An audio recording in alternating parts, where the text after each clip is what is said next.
This is a Rabland production. Not that you think it's too dark or not.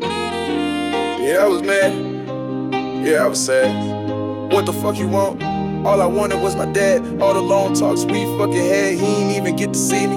Become a law school grad, ran to spend a lot for that. He never got to see the success of 3 gorgeous babies I went on to have. That hurt me so bad. 15 years that time passed, despite the pain it went by in a flash. I was a kid trying to grow up fast. He used to laugh, So, he just wanted our time to last. I don't know how to start this. You know, we got Father's Day coming up. 2 of us are fathers. 1 maybe. Doesn't know yet. No, I'm kidding. I'm kidding. It doesn't know yet. I'm kidding. He unveiled something to me, which was like in memory of my dad. And obviously, I have this undying desire that never gets fully satisfied of like tributing and honoring my dad because how much I loved him and idolized him. And so I just felt like the 3 of us, having lost our dad and all having unique relationships with our dads. My name's Matt Kress. I moved to St. Petersburg, Florida 10 years ago now to focus on being an artist, and very grateful for that. And here I am 10 years later, honoring fathers today and getting to share my story a little bit. Moved here in 2014, 2015. Grateful to have met Sam, owner of the Kress building. And again, my name's Matt Kress, and that's been a little bit of a story since day one. Meant to be. You know, I took a big risk moving to St. Pete. I left a corporate job. Mom and Dad were there, and they were both like, go for it. Love that. A lot of people in my life were like, don't quit your job, you have a stable career. And I had just a little piece of me that said, hey, you're a St. Pete artist. I just knew it. And first moved to St. Pete, I moved to an apartment complex about 4 blocks from the Kress building. And the very first night I walked from where I was staying to downtown St. Pete to a little bar called Ruby's to meet some friends. I walked by the Kress building, and that night I said, I think I belong in that building. That was the first night in St. Pete. I said it. This is before I met Sam, and just felt like, hey, look, there's my name up there. Maybe. And it's spelled the same way. Yes. You know, years later, sitting out at Undertow Beach Bar.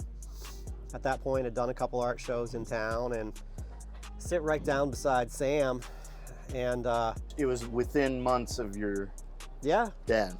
Just lost my father, you know, and kind of was a little bit down on my luck at that time, and I was like, hi there, I'm Matt Kress, and he's like, get out of here.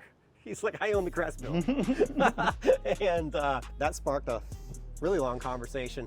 Yeah. And that's kind of the but day about you your and I bonded. dad. Oh yeah. Yeah. You know, and the passion behind that was what drew me to you. Sam would always talk about that story, and I've Yeah, heard it yeah, many sure. times, Yeah. but to hear it from you firsthand is even better. Sorry, we had to switch this up a little bit. All good. Yeah, you know what I want. Yeah, what do you guys want? You know what I want. Skinny Mark. Oh yeah, Me so too. then we'll do it. I'm Oliver Neumann. I've been in St. Pete, been blessed to be in St. Pete the last, 15 years now? Oh, that's right. Yeah, came here from Dallas. Been honored to say that, you know, we've been brothers for a long time. And Matt, dude, it's been a pleasure to get to know you over these years too, man. But Absolutely.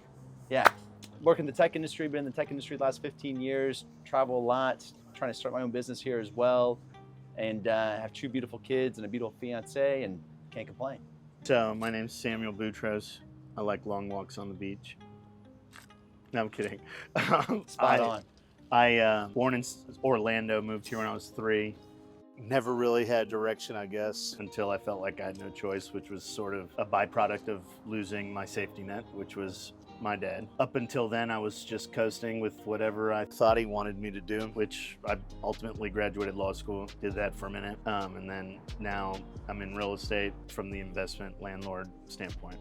Don't downplay it. This is about fathers too. You only got your law degree because of your dad. Right. Which is another story not to get too much into, but yeah, it's pretty tough to get a law degree out here. So that says a lot about Well, I your love and definitely didn't know dedication. that I was going to do it until I walked. And even then I was waiting on 1 more grade. So what year did your dad die? 2020. And yours was last year? Last year, November. And mine was 2010. Tell us a little bit about your dad and what you would argue were highs and lows of your relationship with him. Man, Good question. So my biological father, Volker Michael Neumann, or Volker Michael Neumann, how you would say in German, interesting, complicated man. But his upbringing, he born and raised in Germany, Berlin's hometown, did really well as an athlete, played soccer, got to the pros, played for the Bundesliga, which was a pretty big deal back then. And while he was doing that, he also got into expedition games within the States. So he came to California where he met my mom. And my mom is also full-blood German, but they moved to California back in the 60s. So when my dad, good-looking man, saw my mom, who was a very attractive woman, she was a model, locked eyes with her, goes, oh my gosh, what's your name? Dorit, I'm German. Oh my gosh, I'm German. Let's move back to Germany, have the perfect German family. It was all a good idea, but the sad part for me, my dad left us to pursue another relationship. I always had a lot of love for my dad. I always wanted more of that. But the challenge was that I only saw him once a year. So he always traveled to the States. I'd see him for 2 or 3 weeks. And then I would travel back to Germany in the summers and I'd spend my time with him. And was always so impressed, man. Like, he had the nice cars, he had the business. We would always go out, we'd go to the soccer games. I'd meet a bunch of professional soccer players because he was in that industry still. And I just worshiped the guy as a young age. But the hard part for me was that. What was it though that you worshiped? I think the status, as stupid as that sounds, he definitely accomplished some big things once upon a time. But you idolized what he stood like that. In your eyes. He was cool. Oh, dude! At that time, I looked at him like a god, right? But it was really tough because he would always come visit and then he would leave, and every time he left, I was devastated. For 2-3 weeks as a kid, I just cry my eyes out every time he left, and This is really while you were got living to in the U.S.? Correct. How old were you yeah. at the time? This was- 7 all the way through 12. Okay. Right? And I didn't know High he was school. visiting you here. Oh yeah, every year, Your every entire year, school life, really. his whole life. Yeah. And I was always huge on that. And I was really blessed because my mom started dating another guy, Hudson, who's my real dad, who actually raised me, has been there since day one and loved the guy to death. And just to put in perspective how cool the guy this is, he actually invited my dad to stay with us when he would come visit. So my stepdad would let my dad, the ex-husband of my mom, his wife, stay with us. And they just became best friends. They started hanging out, they started drinking, they started golfing. Yeah. The funny thing enough is that they had a closer relationship than I had with my own dad. So I kind of always envied that too. But yeah, the older I got, the more I became aware of some of the faults that my father had in terms of the, cheating, so to say. And once all that kind of came through, his business also suffered. How old were you at this time?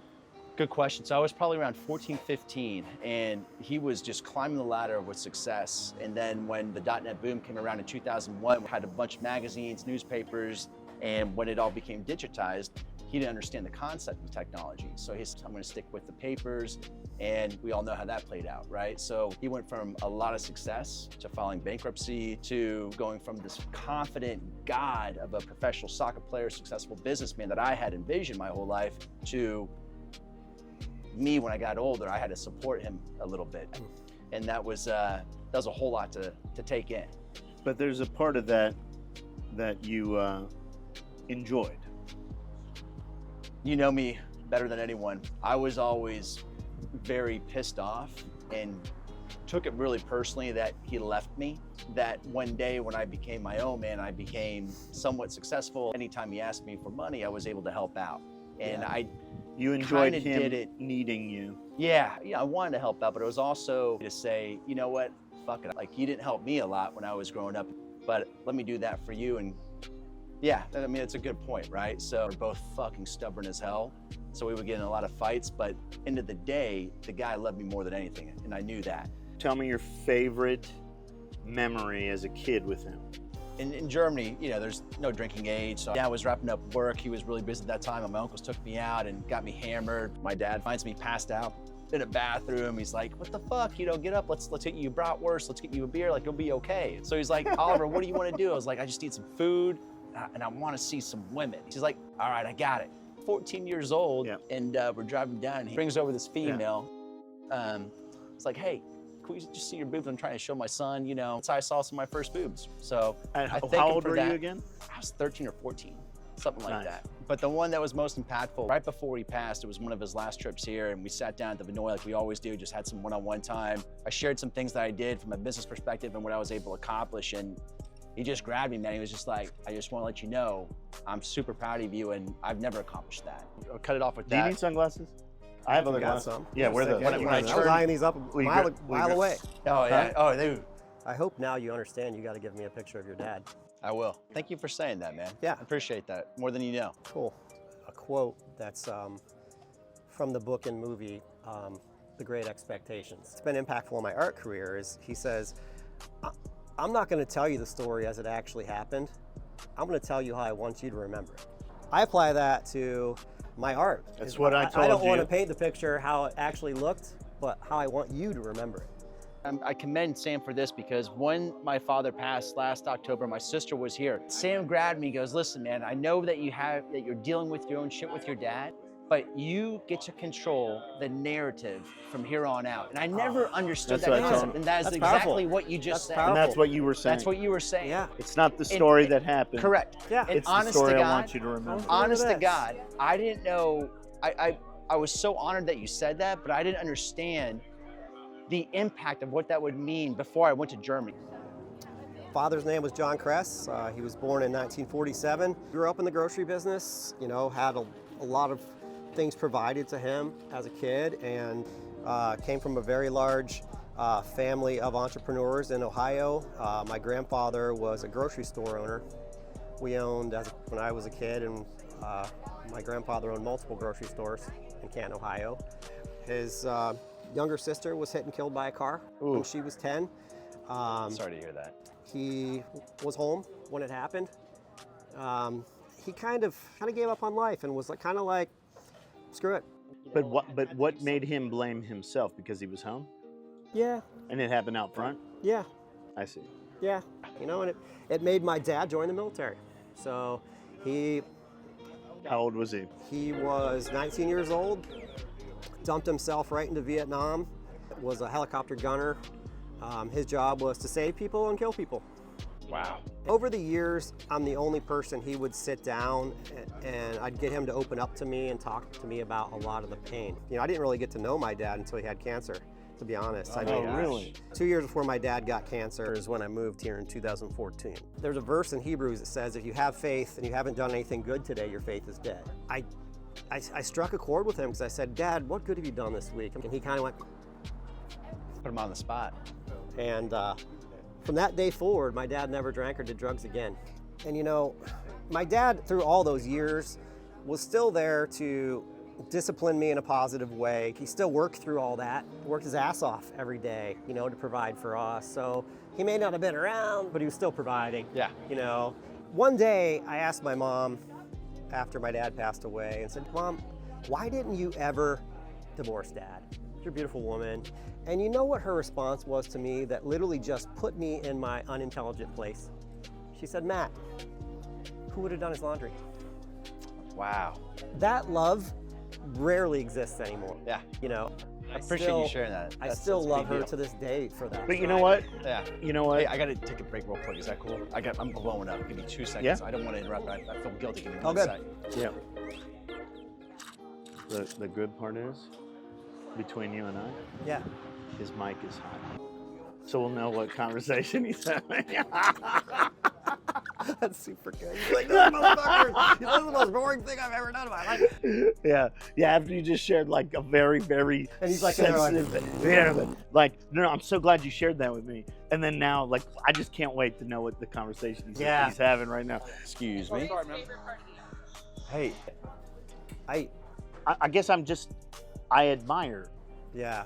the way you make me feel in those moments. I just want to apologize for leaving. I got blown up 5 times. Sorry. No, it's okay. And cheers, guys. Cheers, fellas. I'm really It's enjoying good. this.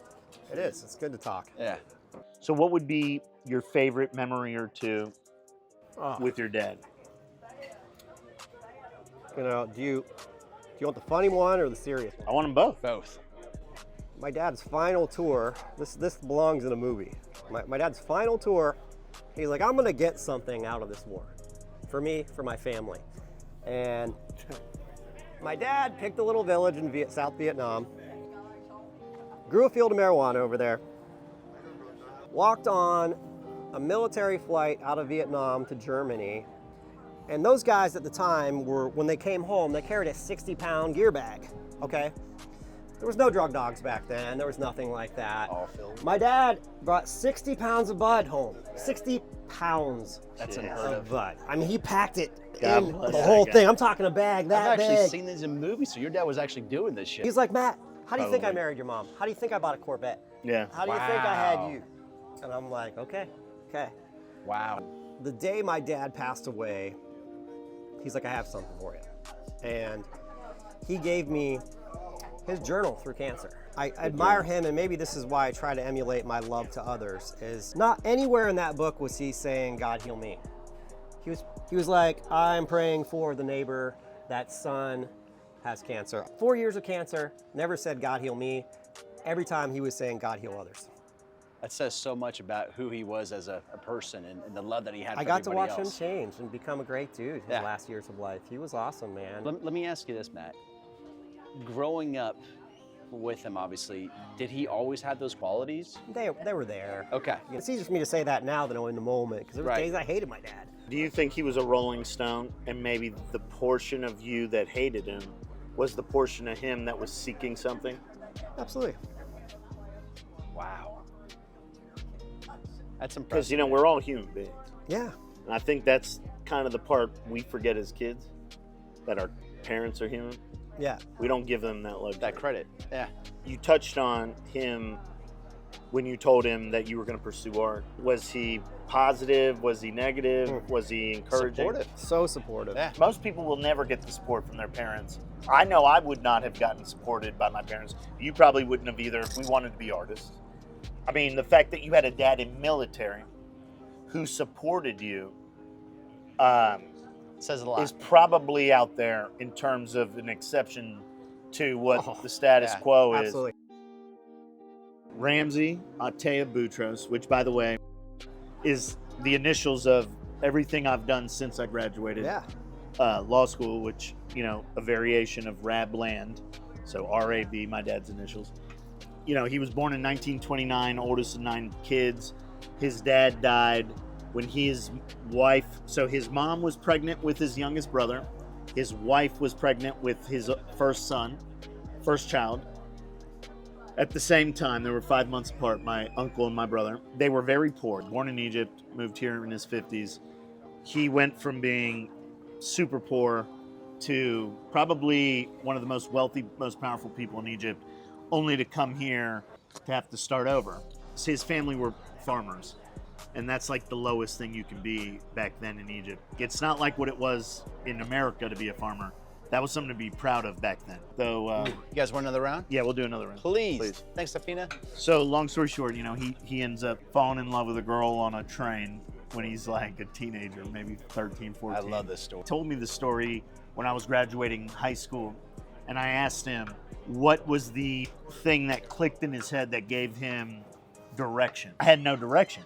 You know, it's hard to know what you can do until you feel like you have no choice. Right. So I asked him what was the epiphany. He fell in love with this girl on a train that he had been, you know, he would go see his uncle in the city every day, who was a tailor, and he would ride the train the same time of day every day, Yeah. which is the same time this girl would ride.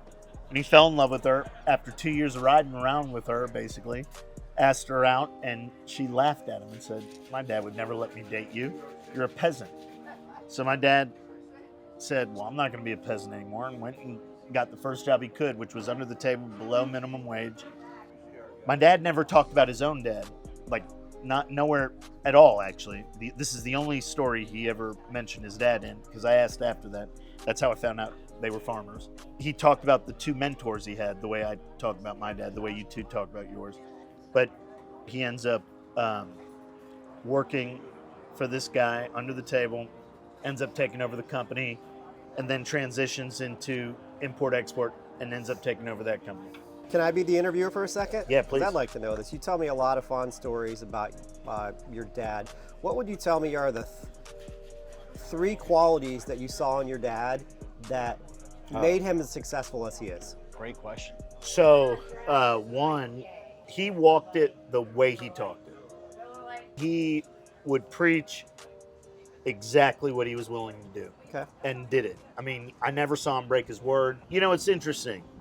You know, I think we materialize the goal of working hard. We make it more materialistic than it needs to be. Sometimes the trophies we're looking for don't have a shine to them and you can't touch them. My dad loved being depended on and relied upon, and he loved being able to give his shirt to the one that needed it most. He worked hard to do those things. My favorite memory of my dad when I was a kid, which was a realization to me that other people more than me saw him in the light I saw him. Yeah.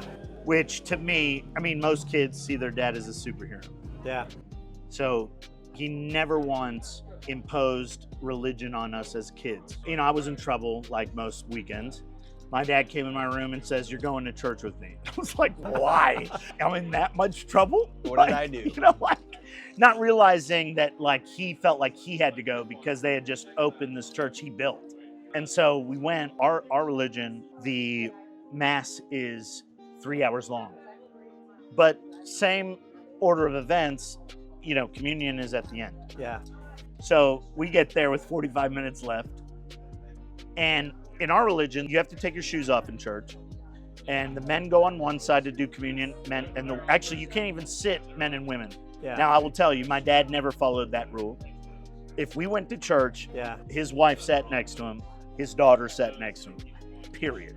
So when we walked into the church, I see that they're already, so I'm like, okay, we have to do communion. And I'm like trying to take my shoe, and my dad goes, no, don't do that. We're at the end of the line. He's like, let's not slow the line up, don't do that. I said, okay. The guy sees that it's us in front of him, like that was at the end of the line, kisses my dad's hand, kisses my hand, makes us go in front of him.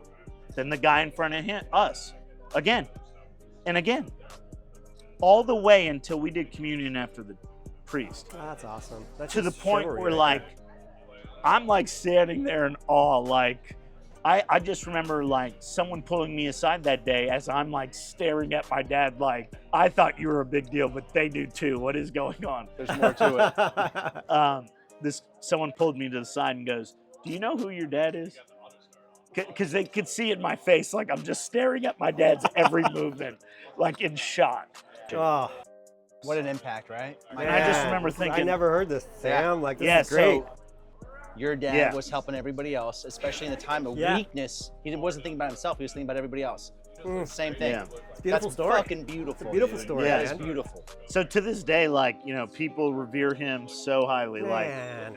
and so that was just a very like cool moment as a kid. Can I say two things? I've known Sam for a long time. You've known Sam for a long time. Yeah. One thing that I always commend you for, you know this because I tell you about it all the time, and it's something that I'm envious of.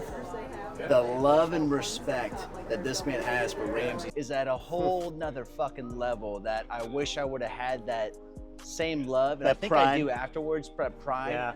afterwards. And I've always You say that, all but the don't you? quotes, because With I get to write Hudson? my own. Of Hudson, I do 100%. So it's my first time to go back to Germany and bring a girl because I was in college. So I brought my ex-girlfriend Caitlin from college, who's a Christian, like uber Christian, Texas Christian. So we go to Germany. We're showing everything. We go to the spas, right? Because my stepmom was a fitness instructor, so we did her aerobic workout. We did the spin course and all that. And then you go to the steam and the sauna rooms afterwards, which is a huge deal culturally. We're in Europe, which you know. Yeah. So everyone in Europe is naked. It's beautiful. Now, my ex-girlfriend was very, very nervous. She did not like to be naked, you know, different culture. So there's steam Absolutely. rooms, there's saunas, there's all these places, and everyone's naked. She's like, hey, there's a jacuzzi right over here, and it's like all by itself down this dark hallway. Yeah. No Dark one's hallway. there. No one's there. So she's like, let's just go in there. I don't want to be around anybody. Like, oh, yeah, Right. I got it. We go in there, we're drinking our beer, we're all by ourselves. She's like, this is very awkward for me. You know, I'm not used to a bunch of naked people. I know, just embrace the culture. We're in Germany, we're in Europe, this is how they do it, whatever. So we're sitting there, dude, and this hallway to get to this jacuzzi is like from here to that post. It's a long hallway. So we're just sitting there, she's relaxed now. Meanwhile, All the way down there, my dad, with his big stein of beer, naked. Just Oh, swinging. hey, hello! He just walks all the way down. His Slinging it. walk is about a good 30-second walk. So you see every and in this swing. time, it is in slow fucking motion, and this dude is just flopping back and forth, back and forth, back and forth. As he's making sure Back you're and still forth. looking. Oh but- yeah, my girlfriend, right in front of my girlfriend. Gets his ass in the jacuzzi, puts his arm around her. How you doing? My girlfriend touched my leg. This is really awkward. This is really awkward. I'm like, just go with it. It's like 10 seconds in the conversation. She's like, I can't do this. She gets out and she's naked. And while she's walking out of the stairs to get to the top, my dad's like, Oliver, du hast gut gemacht, which means, Oliver, you did good. I'm Yeah. like, what the fuck? What I think I value most of my dad and I's relationship prior to the void, even when he was critical, I never felt unloved. I knew I was his prized possession. I knew. He never put me down. He never once put me down. He was tough might as have- shit on you, but he never put you down. 100%. Yeah, And he might have and that's love. He might have called That's a fucking choice love. I made stupid, but he always said it was only stupid because of how smart he knew I was. Dude. Like he never, ever put me down. I've always shared this with you, but Yeah, the bond that you had with your father, there was so much yeah, love and similarities between you and your dad more than anyone else. yeah. That's all. You know what I'm My going dad with had that, me right? at 50. Yeah, he had me at 55. I was the first diaper he ever changed. Yeah. And he had 3 other kids, that the youngest of which was 23 years older than me, and the oldest of which was 33 years older Yeah. than me. Something that he gave me, and that's what I want to pose to both of you as a question, that is the infrastructure of who I am. I have this blind confidence because he gave me this love that secured my aloofness. Yeah. Well said. So my question to both of you, what good or bad in his parenting made you the man that you're proud of today? Great question. So one, because of my relationship with my father, which was very unique, but also at the same time a lot of love, the one thing that he taught me, which I will always embrace, which was indirectly, is that what he did to me indirectly, I will never do to my kids. Yeah. And I'm really appreciative of that, because I wouldn't be the dad that I am today for my kids if I didn't have that experience. And I'm grateful for that. And also on the positive side, our relationship was so in limbo for 10, 15 years. That was your because perception of it. my perception. His perception with me was always that we were very strong and we were so close. And it was almost so strange to me, because I was like, Dad, you don't really know who the fuck I am.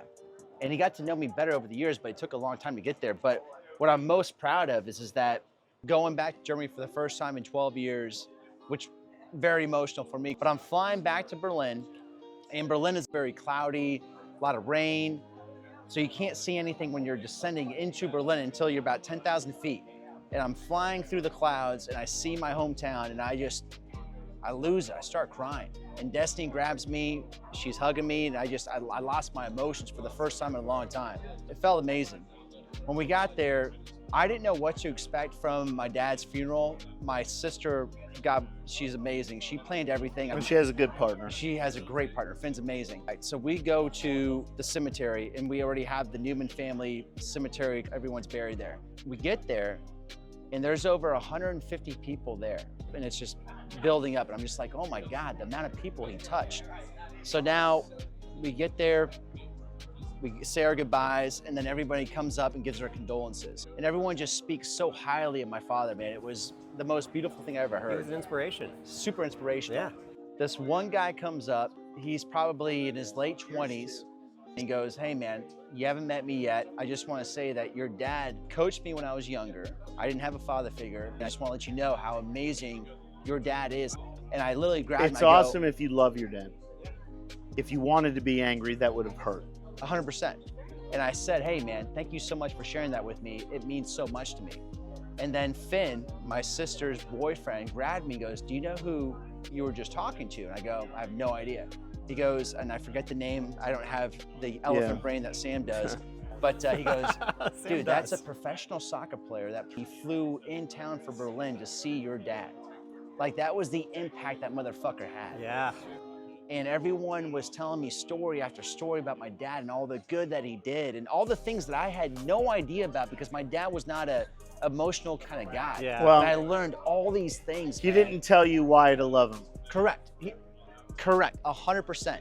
And when I saw that, honest to God, man, for the first time in 20 years, I was so proud to say I was Folke Michael Neumann's son. I don't remember all the good things until I'm back there and I'm seeing all these things. My sister said, listen, That's you not always blocked what all it out. is. It's not. It's- There's way more to it. You know, I think that we forget one thing that's key to all this.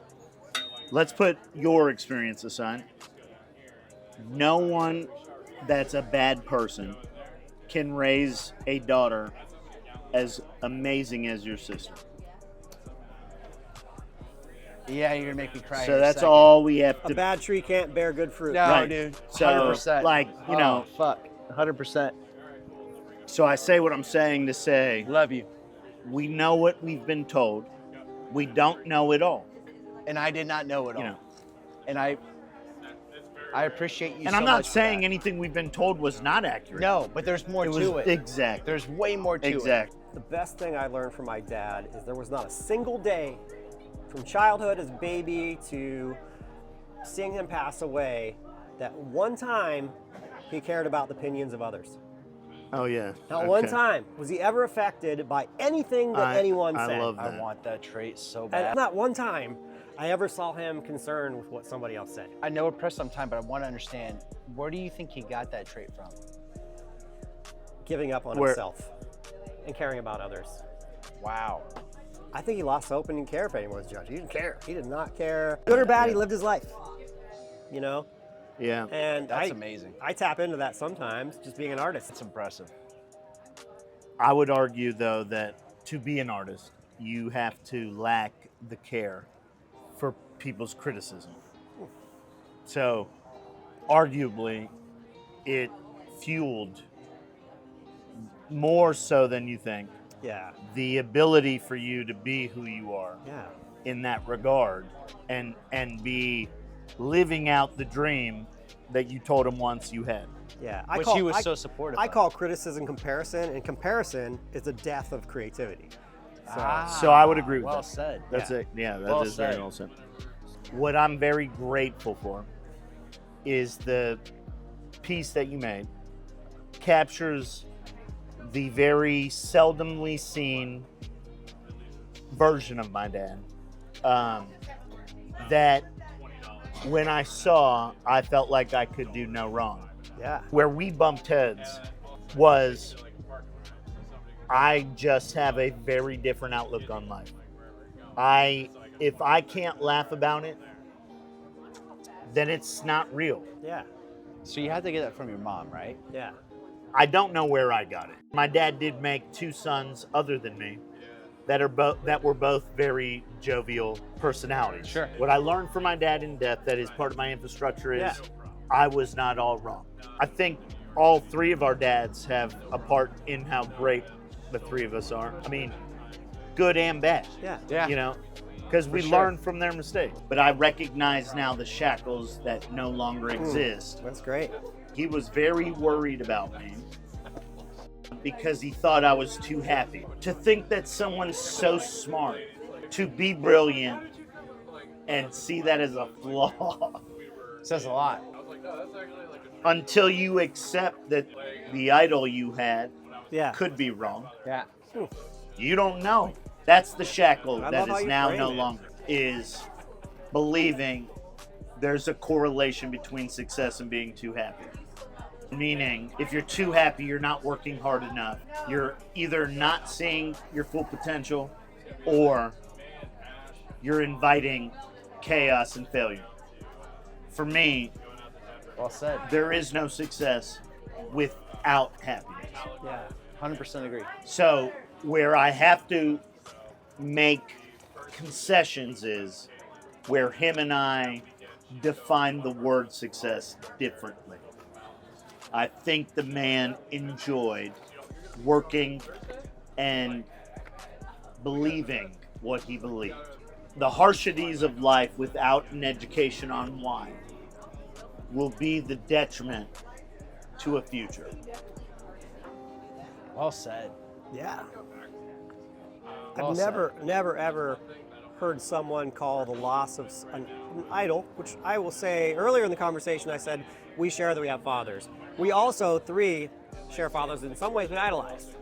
Great way. That's Isn't that funny? exactly Isn't right. that So funny? that's another common The trait I loss see is pain. between Yeah. us. But well, and I've never until you said this call it a void, which it is a void. It is a void. You know, and I think that's part of the journey of life. I feel like our dads are actually But hanging out. it's still in a this void. moment. Probably I doing love the how you same put it, thing. Sam. They're moment sitting about, upstairs. they're having the same conversation for a video I Yeah. hope my dad is making. They're probably bonding at the same time while we're doing this. Talking shit. about their sons. How cool is that? How cool is that? We admired and idolized these men. The shackles that I had held me back in ways that I don't see now. The trade-off, however, is I also have no more measure for what I'm doing right or wrong. So my questions to both of you, the loss now existent in your lives, the void, where do you see the shackles being released, and where do you now see more ability to grow? Matt, you want to go or do you want me to go? Go ahead, man. I got to think about that. That's a hard, heavy question. The void for me, and the unfortunate part about my relationship with my dad, and he would admit this right away, is that we were both very stubborn towards each other. A lot of the communication was lost in translation. And when you're living 6,000 miles away from your father, and you're only going through But WhatsApp, how do you see growth now that he's gone? the growth factor is that I need to be more vulnerable. I need to be more empathetic.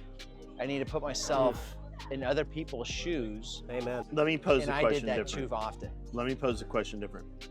Where did your dad alive pose an obstacle for your own growth versus now the void creating an avenue mentally and emotionally? I think that your driving force was always showing him. Him now being gone, who are you showing? Oh, that's a deep question.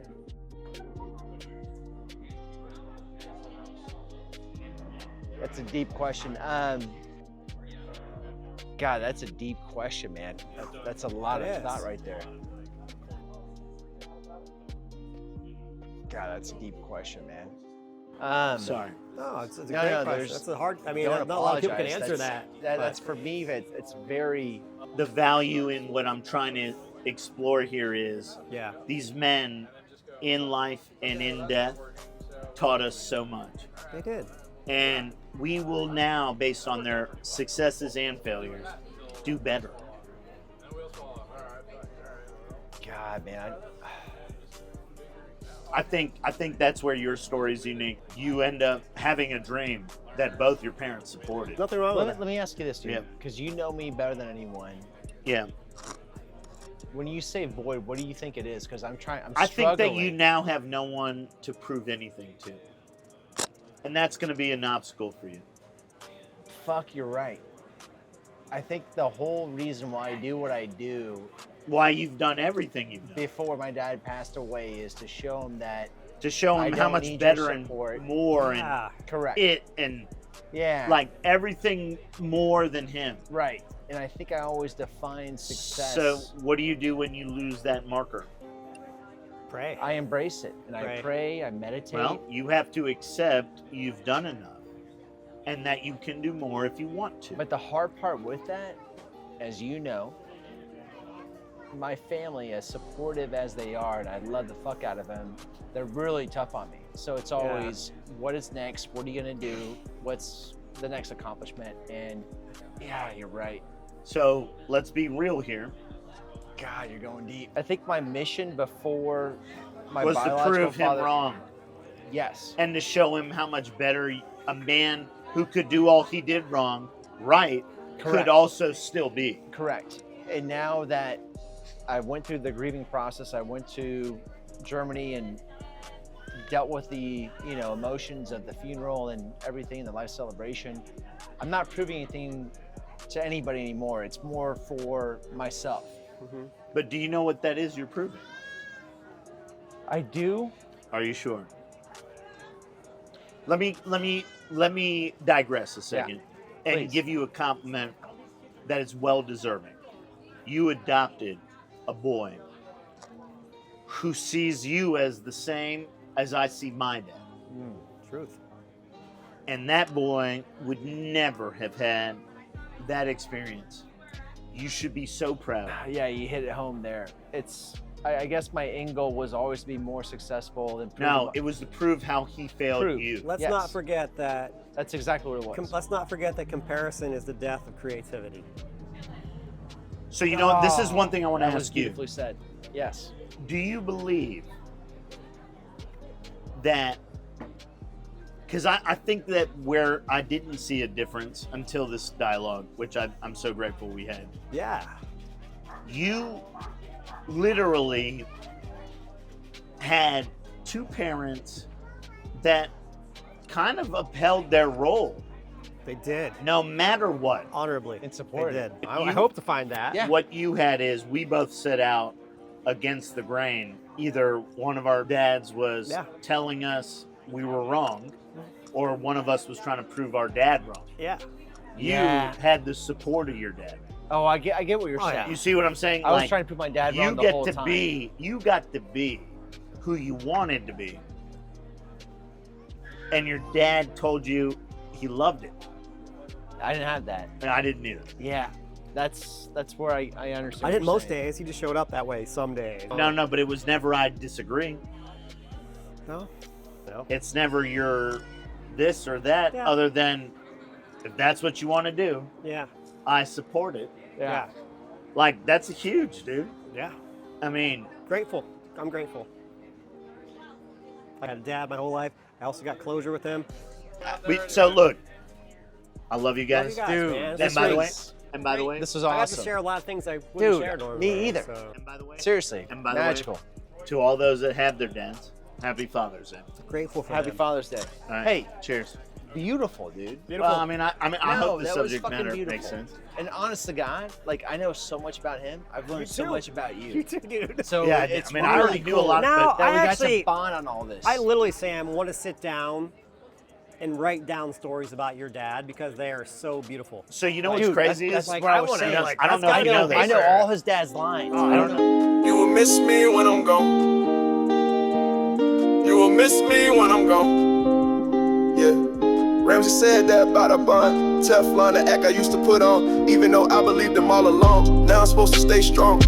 Okay, tell me for how fucking long. Yeah, I ain't sure I wanna keep on going. No, my heart ain't wanna beat to this song. So I gotta march to the beat of my own drum. 50 rounds will make any nigga run. Yeah, we all just one of God's many pawns. When it's all over for a fly motherfucking OG. Yeah, Ramsey's little baby. One more new dawn. I will pray and wish I could see. I will miss you when I'm gone. I will miss you when I'm gone. You will miss me when I'm gone. Ain't no telling for how long. Gotta pray for one more new dawn. Yeah. Gotta pray for one more new Rolls Royce dawn. Jury bust down.